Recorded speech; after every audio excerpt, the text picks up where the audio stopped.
Magandang umaga po mga kapatid.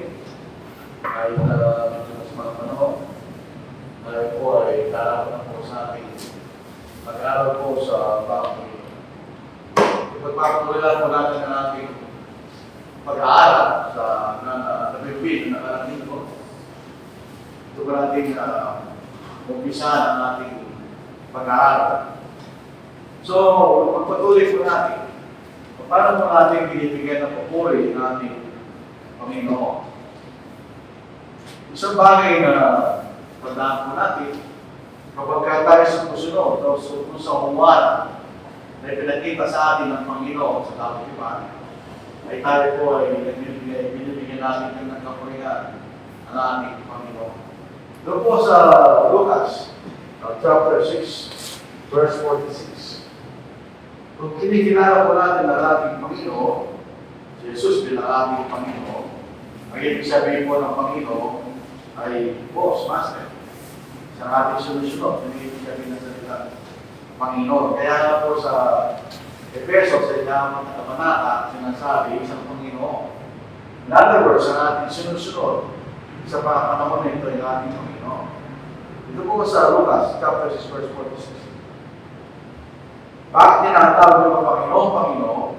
Ngunit hindi niya ginagawa ang sinasabi. So pagka kinikilala natin ang ating Panginoon, bilang Panginoon, pero hindi naman natin sinusunod ang kanyang sinasabi, ay hindi natin sa binibigyan ng kapurihan. Ito po sa Colossians 3:17. Ito po ay pagkalahatan po. And whatever, ano man, you do in word or deed. Sige po natin dito na po yung word kanya ay gumagawa ka pag salita. Whatever you do in word or deed, do po in the name of the Lord Jesus, giving thanks to God the Father through Him. Ito sa salita, in the name. Hindi sabihin niya detail na pangalan. Otherwise, pag binigyan pa nila yung pangalan niya, ang pangalan lang yung tinutukoy. Dahil sana, do all. So sabi dito in your name, hindi lang po pakala sinasabi niya, kundi kapamahalaan ng Panginoon. So pag kinikilala natin ng Panginoon, kinikilala rin natin kanyang authority o kapamahalaan. Kaya kinakailangan natin gawin ang lahat ng mga bagay, salita o sa gawa sa kanyang kapamahalaan. Ibig sabihin niya, sa simpleng pananalita, hindi tayo pwedeng mangaral na anumang bagay na hindi galing sa komunidad ng Panginoon. At wala rin tayo pwedeng gawin. Maliban ang ipinag-uutos na natin Panginoon ang sinasabi mo. Doon po sa bagong tipa, nandun po yung umuwara ng mga bagay na may kaugnayan sa ating pananampalataya, sa ating iglesia, sa ating pagsamba, sa ating pag-uugali, sa ating pangalan, at lahat. So pagka tayo po'y sumusunod, ay daw sa uwara na pinakita na ating Panginoon sa kautipan, ay binibigyan natin ng kapurihan. Kaya nga po yung mga tao, sincere sila, hindi naman sila seryoso sila sa ginagawa nila. Pero kung hindi ito ayon sa kalooban ng Panginoon, hindi natutuwa ang Panginoon. Walang kapurihan ang Panginoon sa mga bagay. Balik-balikan ko lang sa Mateo, chapter 7. So, Mateo chapter 7, mga kapatid. Dito po sa verse 21, tapos verse 23. Hindi lahat na nasasabi sa akin, Panginoon. So, hindi lahat sa kanya bilang Panginoon. Ay papasok sa kanya ng langit. Kundi gumagano'n ng kaloob, wala kang malas langit, sapagkat lahat na pinag-utos na ating Panginoon ay kalooban ng Panginoon. Ang kabalik ka na po sa verse 23. At kung magkagayon, ay mahayag ko sa kanila, hindi ko kayo kilala kailanman. Lumayo kayo sa akin, kayo magmagawa ng kasamaan. Sa kasamaan to, hindi mo maayos sa akin. Ang ibig sabihin, lawless. So pag hindi tayo sponsor sa Panginoon, hindi natin sa kinibigyan ng kapurihan. So, kinakailangan ng sundin ang lahat ng pinag-uutos ng Panginoon. Yun yung bumibigay ng kapurihan sa ating mga otherwise, kung hindi natin ginawa, tayo sa gusto, hindi natin sa binibigay ng kapurihan. Masilin mula si Moses sa Old Testament. Si Moses sa Old Testament, sinutusan ng Diyos na gumawa ng isang tabernacle. Napakabigat na salita, ibig sabihin, Christian tabernacle. Okay. Where God will dwell with His people. Kasi, nung sila po yung nasa ilan, alam particular na simbolo na kung saan ang Diyos at kanyang bahay nagkakaisa. Tandaan natin ang Diyos nasa langit, wala doon sa tabernacle, wala sa doon, nasa langit siya. Pero yung tabernacle ang simbolo ng Diyos ay nakikipagkaisa sa kanyang bayan. Kung naging sabihin later on, yung tabernacle, sila po yung nakarating sa lupain na ipinangako sa kanyang Diyos. Hindi natin. Naging templo sa Jerusalem. Pero otherwise, usually, naglalakay, nagpupunta sa ibang lugar, walang kalungan. So, hindi sila pwede gumawa ng permanent lugar. Gumawa sila ng templo. Sa ikatusan ng Diyos, sa Moises. Pinakita ng Diyos kay Moises sa mundo. Naalala mo natin, si Moises pumunta sa mundo. At siya nagtagal noon. At yung bayan, sa pangunan araw, sila inutusan nila sa gumawa ng golden calf. O ginagawa ba, tulutuyan. At tagal ng Diyos. Doon, ipinakita ng Diyos kay Moises yung waran sa paggawa ng tabernacle. So yung tabernacle, hindi ginawa kay Moises yun na inipento lang na yun. Na lahat ng mga bagay na ginawa ni Moises sa tabernacle, yun ay ayaw siya pinakita ng Diyos. Dito sa Exodus 5 verse 9, hindi natin pwedeng i-coach yung kung Exodus 24, 25, ito yung pattern, napakahaba. Ang summary, sabi dito sa verse 9, according to what I show you, that is the pattern of the tabernacle and the pattern of all its furnishings, just so you shall make it. So, ipapakita sa kanya ng Diyos sa talata nito, yung muwalan ng tabernacle, yung plano, paano gagawin. At yung plano, yung tinasya sa loob ng tabernacle, ipinakita sa kanya ng Diyos, kay Moises. At siyempre, yun ang muwalan, makikita natin. Pagka ito yung plano, muwalan, okay. Yung plano kasi ng bahay, pagkuha tayo ng bahay, at may plano, yun yung pattern, yung pattern gagawin yung bahay. Pag sinunod yun ng mga gumagawa, yung nasa nakalitrato at naka-specify sa pattern of plan, yun ang limit na bahay. Pag pinilitan mo ang bahay ito, hindi na maging katulad ng plano ng pinag-iisip ng architect o ng engineer. So, pinakita ng Diyos yung pattern tungo sa mundo. At yun ang ginawa niya. Nasa pinalita. So, kung titignan mo natin sa illustration ng tabernacle, ganun ang itsura naman. So ito, paano nangyari yan? Ginawa lang ni Moises ayon sa waran na ipinakita sa mundo. Wala sa pinalitan. Sabi nga po sa 25 verse 14, and see to it that you make them according to the pattern which was shown you on the mountain. Yung waran o yung plano na ipinakita ng Diyos sa mundo. So wala sa pinalitan. So pagka nakita mo yung tabernacle, gano'ng ganda yung tabernacle na yun. Hindi si Moises ang pupurihin mo. Sino? Ang Diyos. Dahil sa gumawa nun. Makikita natin sa mga building bahay na pinagagawa ng mga tao. Hindi naman yung architect iguwa. Physically iguwa, di ba? Yung mga katero, yung forma, hindi naman iguwa nun. Pero pagka nakita mo yung bahay, tatanungin, sino gumawa niya ganyan? Hindi mo sasabihin yung forma, yung kapero, hindi mo sasabihin no? Sasabihin mo yung architect. So pag nakita niya yung magandang bahay, sino pupurihin nila? Yung architect. So kailan makikita na rin magbibigay puri sa Diyos sa pagkakataon na ito, ang Diyos. Dahil sa Diyos ang nagputos kay Moises sa pattern kung paano gagawin yung tabernacle, yung tent. At saka yung nasa loob no. So, kanina papurihan niya, hindi kay Moises. Kundi sa Diyos. Dahil siya nagbigay ng pattern na yun, makikita natin. Kaya, Kung tinalitan ni Moises ang ano ba ang bagay na kumuwala at pinakita sa kanya ng Diyos, ayos sa tabernakulo, ang Diyos rin matutuwa sa kanya, hindi. Parang sinasabi ni Moises, hindi ko naniniwala sa iyo. Hindi mo siya pinibigyan ng karangalan. Bilang nakakataas at bilang kahilang Diyos, makikita na. Ganun din sa atin. Kung si Moises ay pinuri ng Diyos, dahil sa ginawa niya yung tabernakulo, ayaw siya pinakita ng Diyos.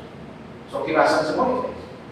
Ganun din tayo, mga kapatid, tayo bilang mga Kristiyano, mamumuhay tayo bilang mga Kristiyano, bilang iglesia, ito ba ginagawa natin? Kailangan gawin natin ang isang oras na pinakita sa bagong Diba? Hindi natin piling papapalitan. Kaya po sa kasaysayan ng iglesia, kahit pasahin natin ng bagong Diba, kahit sa panahon natin ngayon, may mga kapatid pinapalitan nila.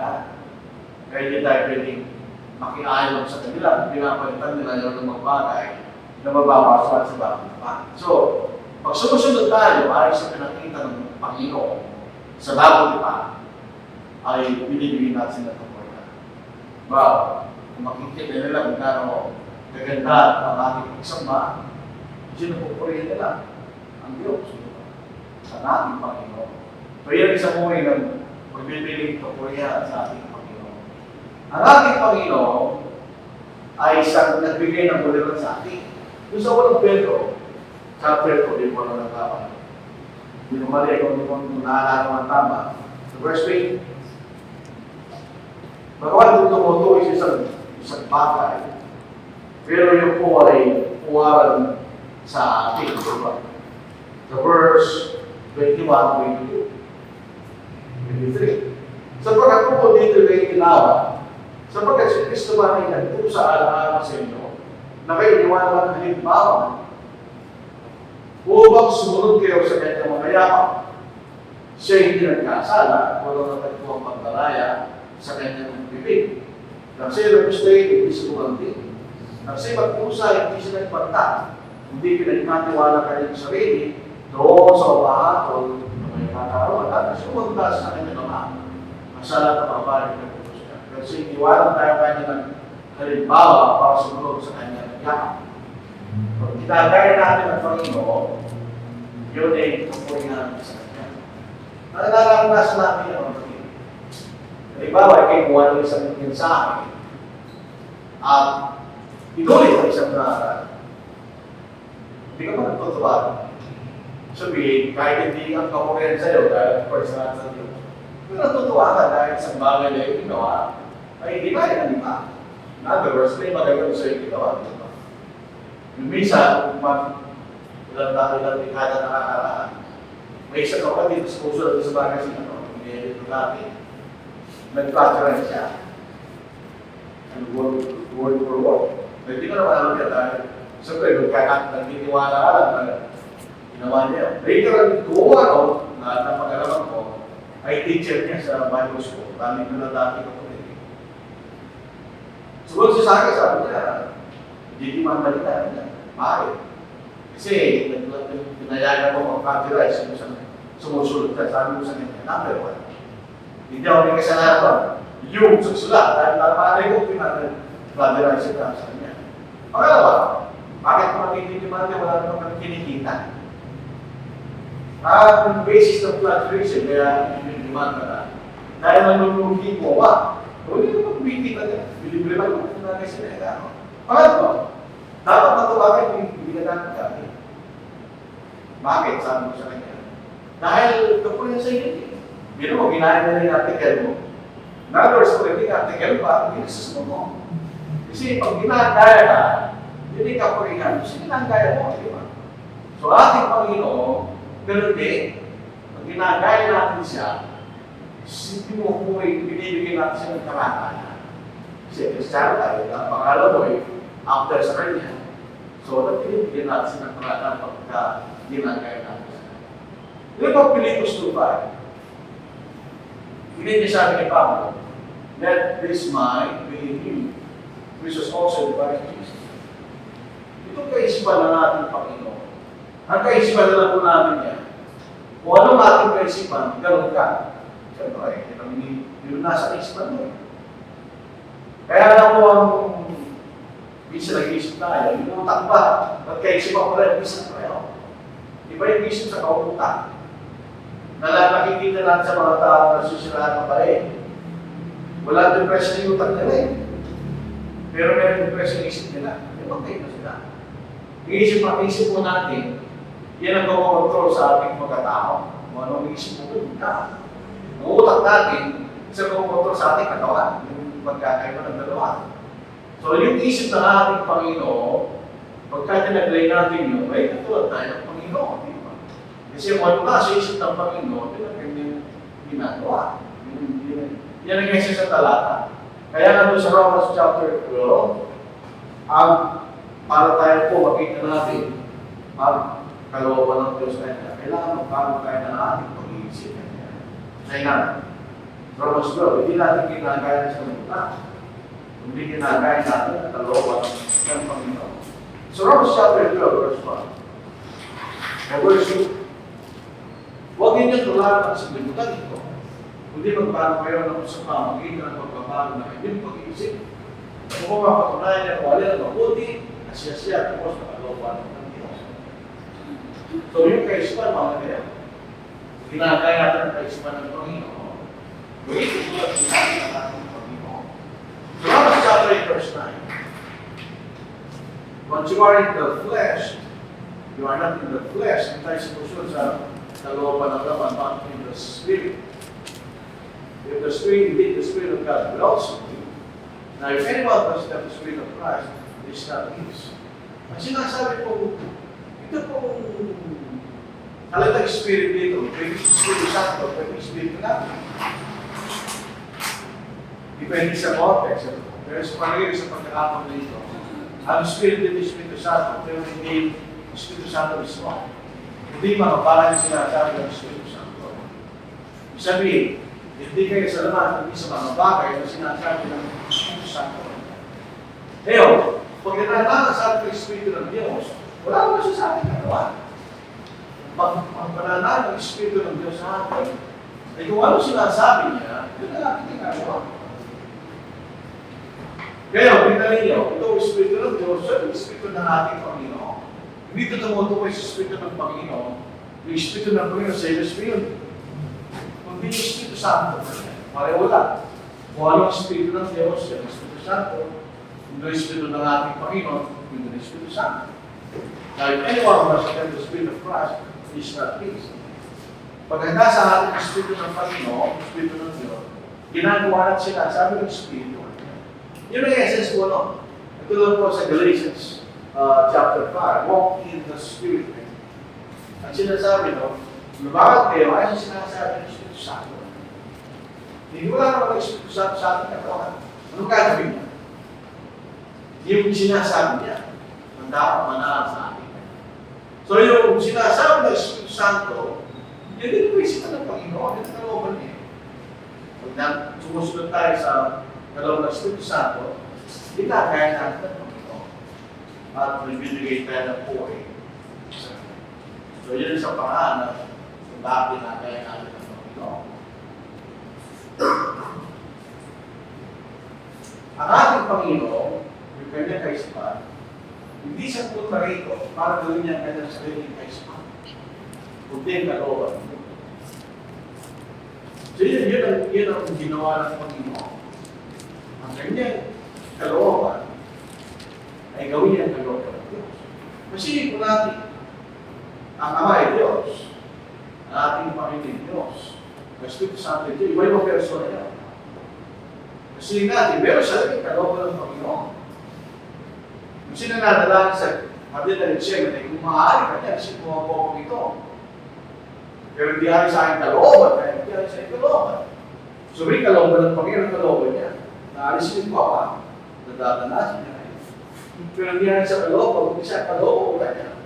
Kung nagpapakilala ng Panginoon sa kalooban ng kanyang Ama. Dito po sa John chapter 4, verse 34.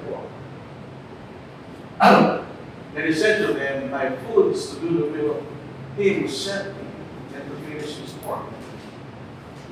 Ang kalooban ng Diyos na nagsugo sa ating Panginoon ay para ligtas sa mga tao sa pamamagitan ng ating Panginoon. At tapusin yung gawa niya. Dahil siya nakatapako sa krus, pagitan natin. Kung siya nasa krus, alam sabi niya, it is finished kanya. Tinapos na niya ang kanyang gawain. Ipinagbuto sa kanya ng Diyos. Dito po, verse 38. I have come down from heaven, not to do my own will, but the will of him who sent me. Yun ang ginawa ng Panginoon magpailalim sa kalooban ng Diyos. Hindi niya pinili yung sarili niyang kalooban. Nagtay natin sa mga tatlo, magkaiba. Kasi pinagpunta natin sila, kaya sila sarili ng kalooban. Pero nagkakaisa sila. Kaya pinapaniwala natin kay ilang person ng kalooban. Sa Luke chapter 22, verse 8, Father, if it is your will, ito yung sinasabi kanina. Take this cup, yung paghihirap ng mga tayo natin away from me. Nevertheless, not my will, but yours be done. Ito yung makikita niyo, meron sa sarili ng kagustuhan. Kaya huwag kasama na natin yun, dahil alam niya napakahirap ng bagay na yun. Kasi mamamatay, kailangan siya mamamatay. Kasi mahirap, alam niya yun. Bago pa sa lupa, alam na niya. Kaya magtatanong tayo. Di ba alam na pala niya, bakit siya, parang siya nakatakot. Okay, pa naman po yung, alam mo yung gagawin mo. Magagagawin mo lang. Okay ba? Pansinin natin, kung nagsasalita ang Panginoon dito, siya nagsasalita bilang tao na nararamdaman niya yung sakit na dadanasan niya. Di ba? Hindi naranasan ng Ama yun, ng Espiritu Santo. Kundi Panginoon na. Kaya mapasinin natin, hindi niya pinipilit na kayo sa sarili na looban. Kundi kalooban na. Dito po sa Pilipos, chapter 2. Ganun makikita natin, maraming tao sinasabi nila. Sinabi ng Panginoon mismo, mas nakila ang mga isa sa kanya. Totoo yun. Pero pasinin natin, kaya nila sinabi yun. Kung sino katawa tao. Pero po sa Pilipos chapter 2, napapasin mo natin dito. Sino yung magpapantay na? Wala ka na, magpapantay na nila. Bilang Diyos. Masahin natin sa verse 6. Ito po yung tamang kanilang sa akin ng Tagalog. Na siya'y magabantasin din ng Diyos. Ay hindi ituloy sa bagay na dapat panghawakan ng pagkikapantay ng Diyos. Ito tamang sa akin. Liwanag yun. Hindi niya inamin sa bagay na nararapat na gamitin ng dahilan para mismo kasama. So ito isang bagay na ginawa ng Panginoon para sigalaan. Pero hindi paraan. Hindi natin pinipilit ang ating sariling kalooban, kundi papailan tayo sa kalooban ng ating Panginoon. Kaya kasi kaya na ginawa ng Panginoon. Kaya kung siya, Diyos, pantay na naman ang Diyos. Hindi mo rin niya ginamit na dahilan na hindi niya gawin ang kalooban ng Ama. Lalo na tayo, na tayong tao lang, di ba? Kailangan tayong magpailan sa kalooban ng ating Panginoon, ng Diyos, ng ating Panginoon. Pag ganyan, binibigyan natin sa mga pagka ginagawa natin ang kalooban at di natin pinipilit ang ating kalooban. Masintin po natin, ang ating Panginoon ay Diyos na natin. Wala mga bagay na nilalang hindi sa pamamagitan niya. Gano'ng katakilang Panginoon ay nakila siya, mga pagkakaya. Pero siya pumunta sa lupa, hindi mo siya'y purihin bilang sa mga pera natin, di ba?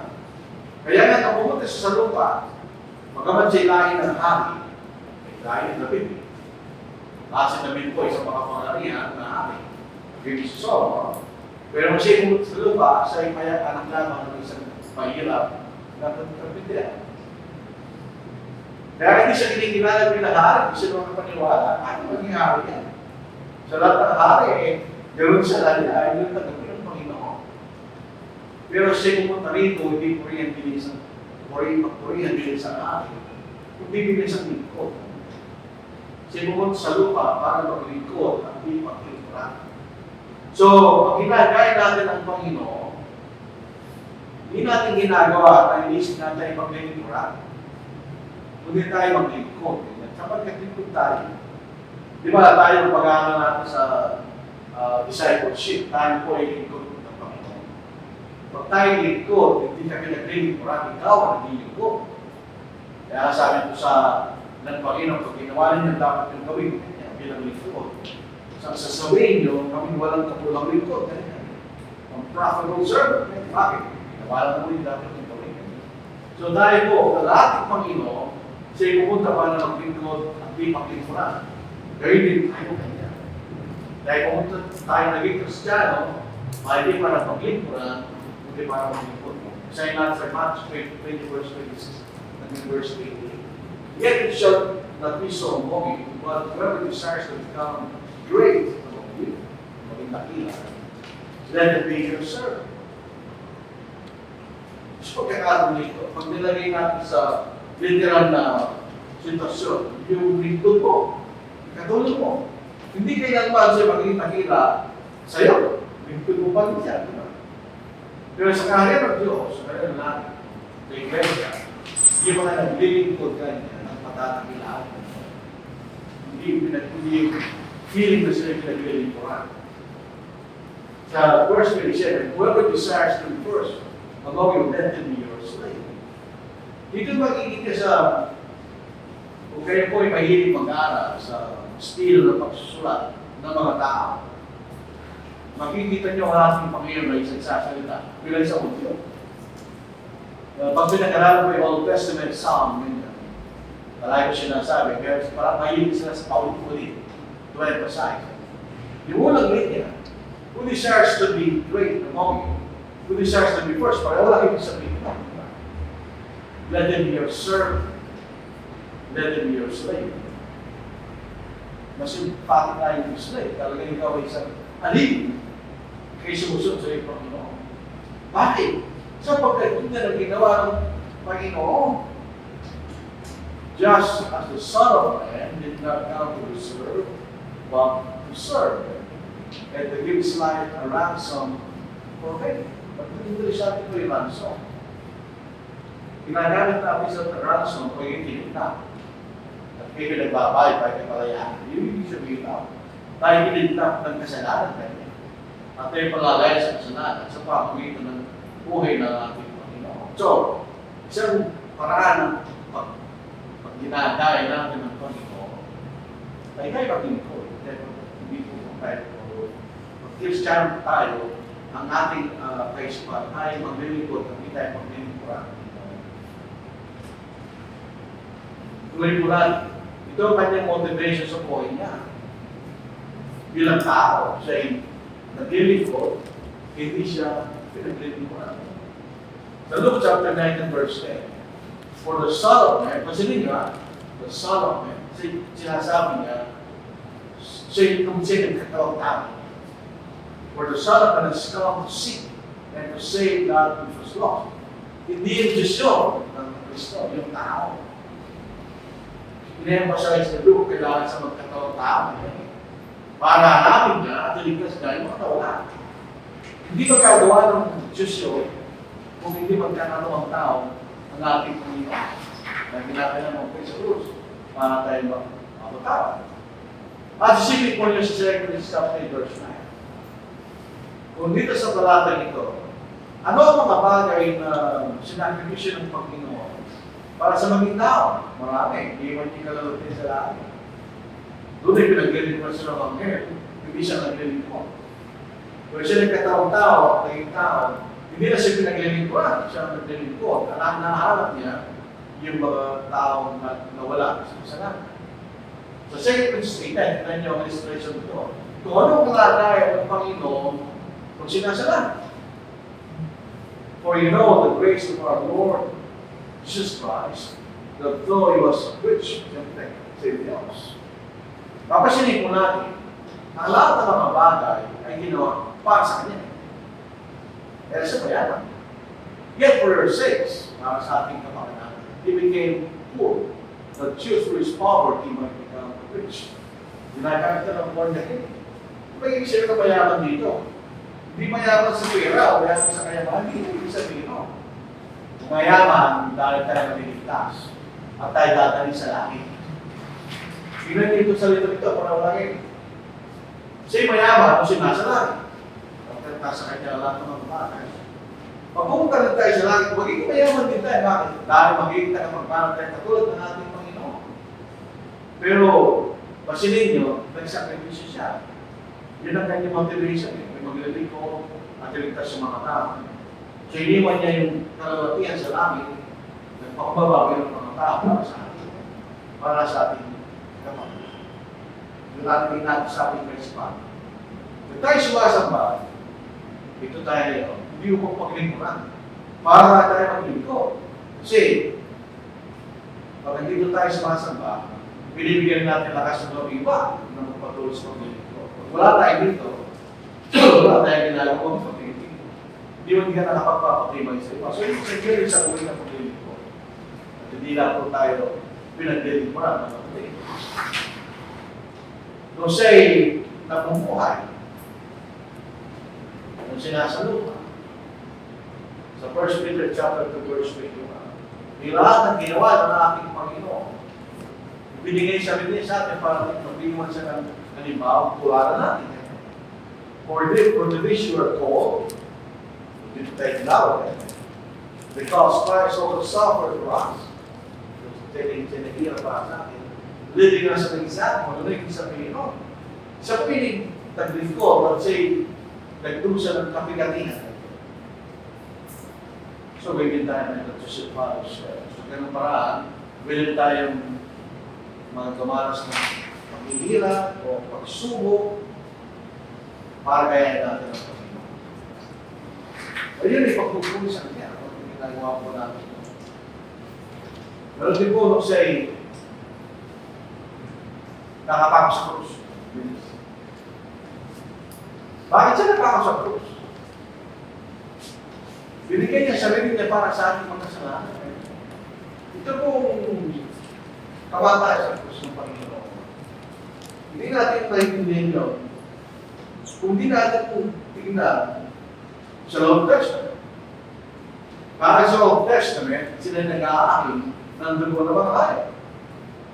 Ilang patapos, ilang sila sa isang simbolikong paraan. Actually, wala namang ginagawa yun para sila papatawa. Pero pinakikita ng Panginoon ng Diyos ang kanyang kaparaanan ng pag-uugas ng kasalanan.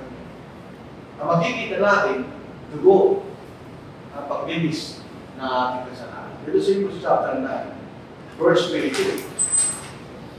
Ito po mababasa natin. Sa katunayan, sa ilalim ng kautusan, Old Testament, alas lahat ng mga bagay yung nililinis ng dugo. In other words, lahat ng ginamit ng Moises sa tabernakulo, hinugasan naman ng dugo ng mga hayop yun. At kung walang pagdarat ng dugo, ay walang kapatawaran, walang kasalanan. Kaya kailangan sa mamatay sa krus. Pero kaya kailangan sa mamatay sa krus dahil hindi posible na yung dugo ng mga hayop na mas mahalaga tayo kaysa sa mga hayop ang tutubo sa atin. Ngayon pinag-aralas ng magsanda sa buhay nyo.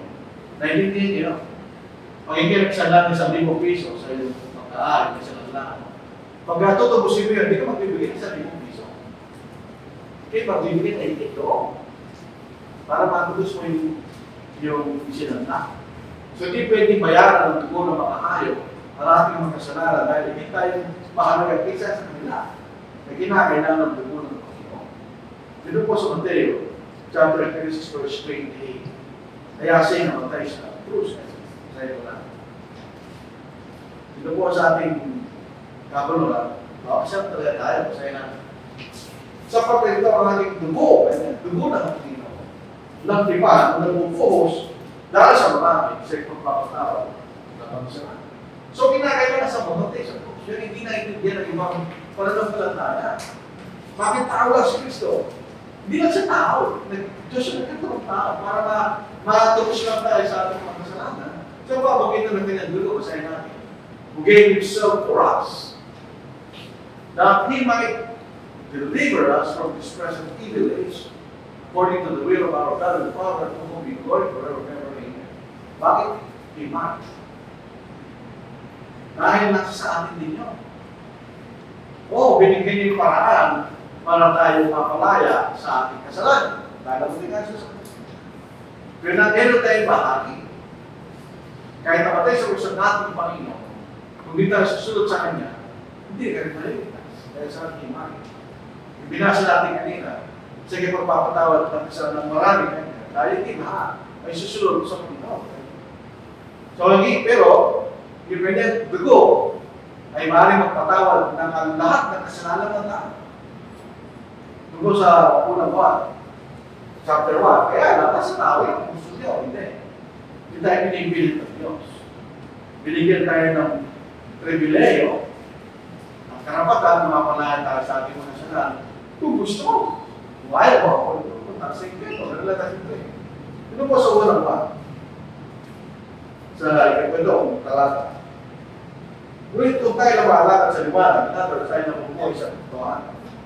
Natulad niya na sa liwanag, may paikisama tayo sa isa't isa.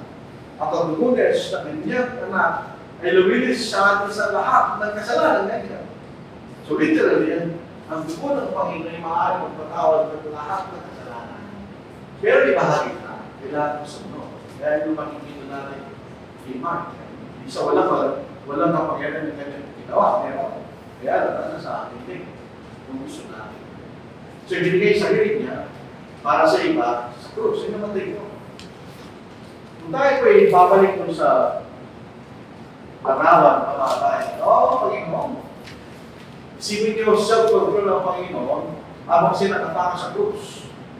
Diyos siya, ang mga pwede sa lahat. Yung nilalaglaman niya, hindi pa pakihirap sa kanya eh. Kung gusto niya gawin, patayin lahat naman kung tayo kaya niya gawin, pwede niya ginawa. Dahil kinakaya gawin isang bagay na makalaga para tayo mapatawag sa ating mga salamat. So, kaya natin na, you are willing to sacrifice para sa iba, hindi ba? Hindi makikita natin. So, sa pwede, punta na ito. To say buhay, isang kaaway, compassion. Minsan, tapos sa ba, modelo pa kung makukuhain natin. Kasi nag-iisip tayo kung tutulungan natin, nakikita natin sa tao.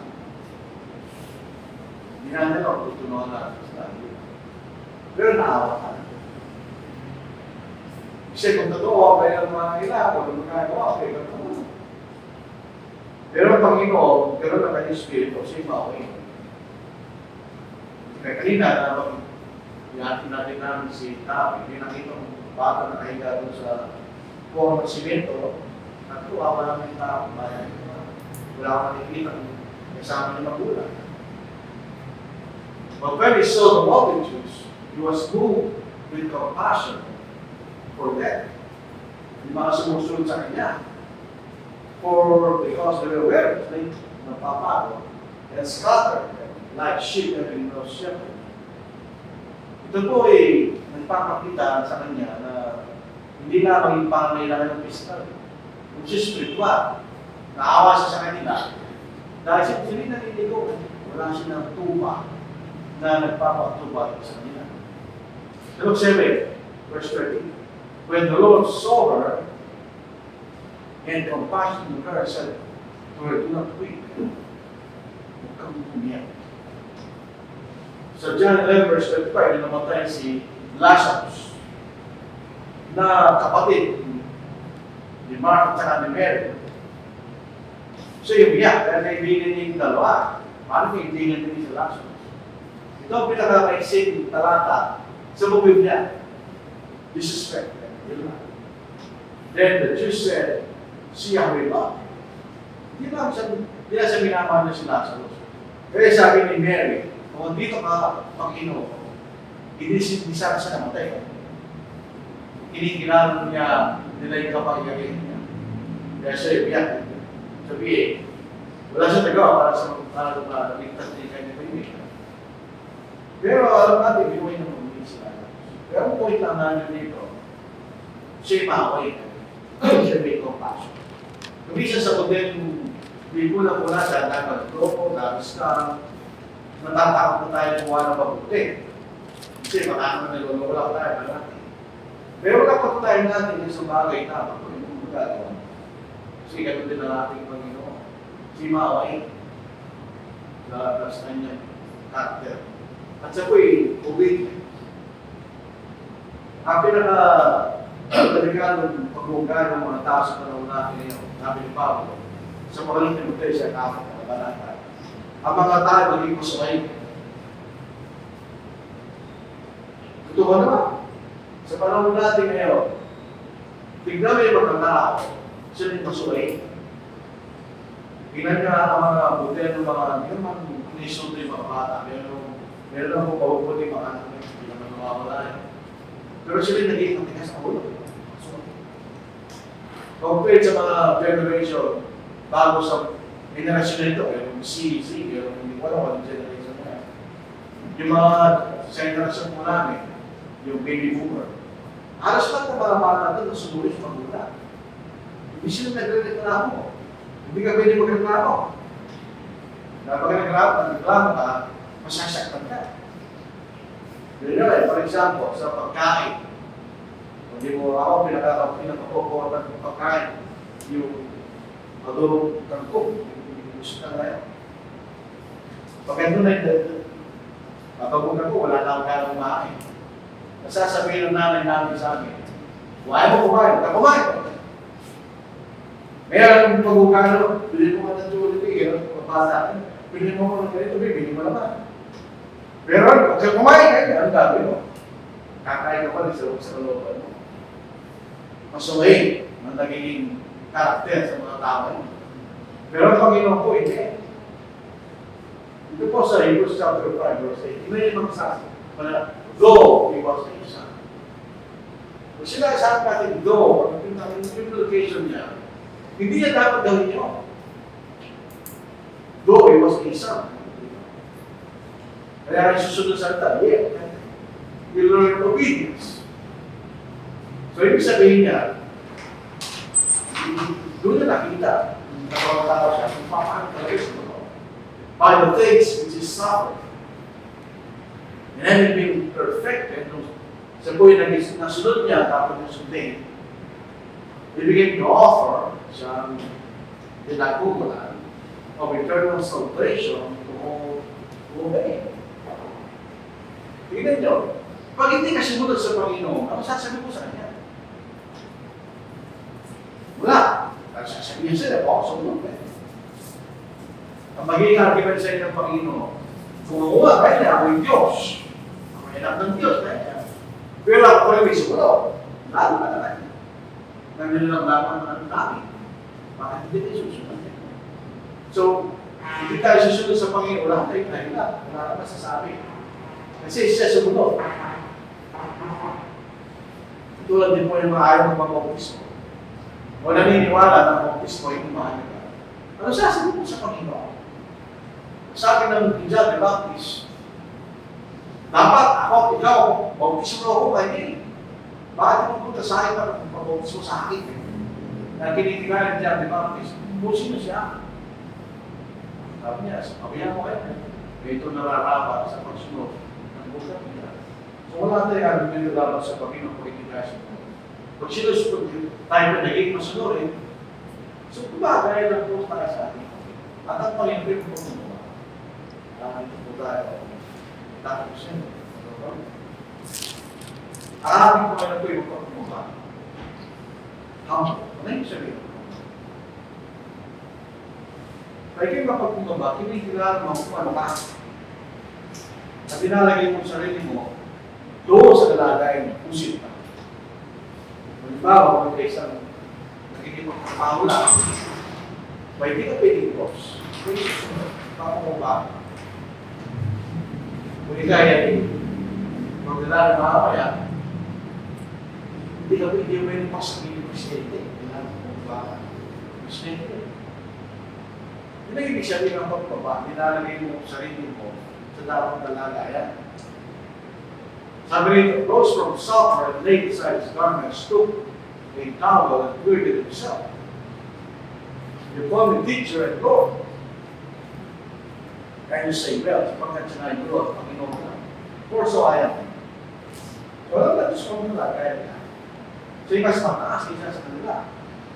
If I then, your Lord and teacher, and washed your feet, So, yun yung maintindihan po natin yan. Pag lang natin kung gusto ng mga tao, no?